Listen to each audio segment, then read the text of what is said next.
Hello, my name is Matthew Hook, and this is my presentation on Assessment 3, that is a case study in nutrition. I was able to complete this task with assistance from a family member with whom I reside. During this process, my family member completed the 24-hour food recall and 3-day food recall.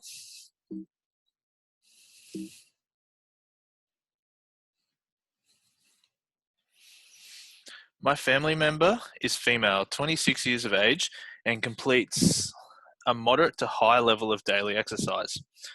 Her details indicate that she works a normal 9 to 5 job, however, is noted to be stressful work. She reports her likely snack food show high levels of sugar, whilst the food she dislikes would be considered healthy foods. Upon processing the information noted in the 24-hour food recall, her BMI has been calculated as 31.9, placing her at the lower end of the obese category. It was noted whilst putting her details into the BMI calculation that she weighs more than what is healthy for her current height. The subject of the study is also training for triathlons and conducts 12 to 15 hours per week of swimming, cycling, and running training, as well as regular strength and mobility work. Through this, the subject has a higher level of lean muscle mass than average.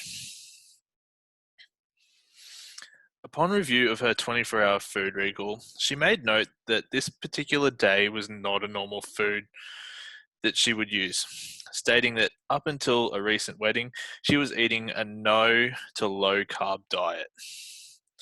Therefore, her 24-hour food recall was on a day that there has been a difference in lifestyle. Further, she advised a work event participation meant that she would divert from her normal gluten-free diet. This may have caused extra concerns for my participant, as she could have experienced bloating and stomach pain or cramping after eating even a small portion of gluten. When consulting a new patient, a common practice is to get the patient to bring in a 24-hour or 3-day food diary. Many different professions will conduct this practice with new clients, including nutritionists or personal trainers. It must be understood that these food assessments can have real benefits, however, may not always produce the most accurate results. Further, food recalls have been used as reference methods to validate other dietary methods. Whilst the participant within the case study was subject to the 24-hour food recall and 3-day recall, other assessment methods could include, but are not limited to, food frequency questionnaire, dietary history, or the duplicate diet approach. The research into 24-hour food recall and the 5-day food recall comes with many benefits and limitations. It is noted that for professionals, a 24-hour food recall can be completed with a client face-to-face, allowing quicker information exchange. Along with this, it allows the professional to be aware that previous days may be similar due to participants unlikely to change their habits daily.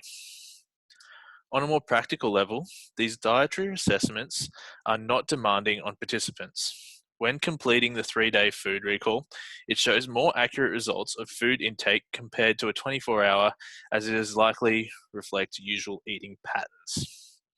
On the other hand, there can be disadvantages to these methods. With many dietary assessments, the recall of what food was eaten takes significant memory, causing changes in the possible amount of food eaten. These simple reporting errors can change the outcome of the assessment and projected changes to be made. A particular disadvantage that can be seen with the 24-hour food recall is that it does not identify irregular foods, as it only considers the one day that this could lead to a misunderstanding of what the client is eating. During the dietary assessment process, my participant initially indicated some concerns relating to the possibility that she may eat out during the 3-day recall.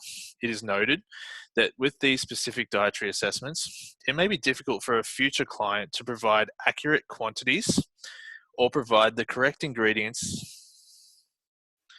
It is important for these assessments they are as accurate as possible, and this may be a disadvantage to the outcomes for the client. In reflection, it may have been more appropriate to discuss with my participant alternative options to the 24-hour recall diary instead of doing it on a different day. Review of the Australian Guide to Healthy Eating. It is noted that they are written and provided to promote health and well-being to attempt to reduce the risk of diet-related disease. To make these more understandable, they have broken the guidelines down to 7 food groups. These are grain and cereal foods, vegetables, legumes, and beans, lean meats, poultry and fish, dairy products, fruits, discretionary foods like carbonated drinks and alcohol, and convenience foods, and high-fat foods. Assessing my participants' 3-day food diary, the common trend appears there is a very low calorie intake each day, along with a trend of low carbohydrate and high fat intake each day. It is noted that my participant has been diagnosed with strep and is therefore required to eat a low carbohydrate, high fat diet. The carbohydrate intake could be increased in line with the Australian guidelines to healthy eating principles and of fruits and vegetables. The main reason vegetables and fruits are suggested is they contain higher percentages of fiber, allowing the subject to not have any reactions to the intake of grains that potentially contain gluten. The National Health and Medical Research Council of Australia recommends that females between the ages of 19 and 30 have an intake of 25 grams of per day of dietary fiber. Upon analysis of my participants' intake of fiber each day, the most fiber consumed in one meal was approximately 7.2 grams, within the 300 grams of steamed vegetables consumed on the Thursday night. To ensure better health, my participants should be increasing their dietary fiber intake each day. Prolonged time consuming a low fiber diet can be linked to weight gain and cholesterol increase.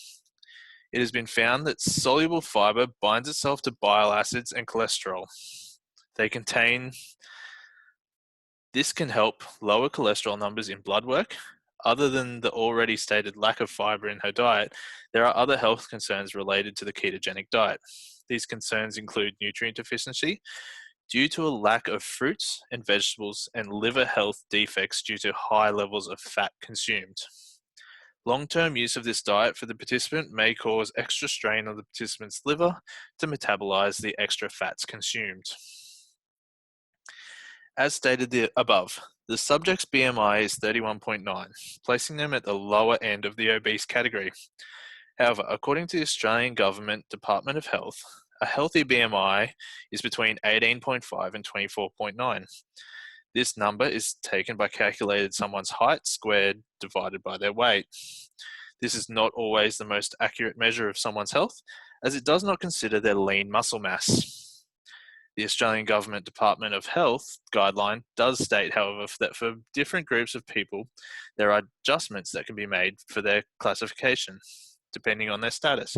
For example, older people, their healthy weight BMI range is generally higher than what the stated numbers are.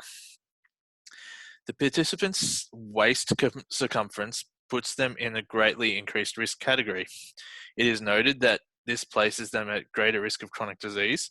Upon review of my participants' information, it was established they have a significant training plan that includes swimming, cycling, running, and weights.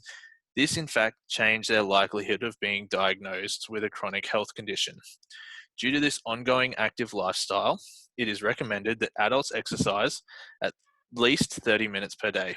The participant would benefit from this ongoing exercise, and in conjunction with the recommendations noted before, she is likely to ensure an ongoing healthy life. This case study provided significant insight into the eating habits and lifestyle of my participant. It is noted that whilst her BMI and waist circumference places her at high risk of ongoing chronic disease, her high exercise levels and those improvements recommended, it is likely my participant will live a longer, healthier life. Thank you for listening to my study.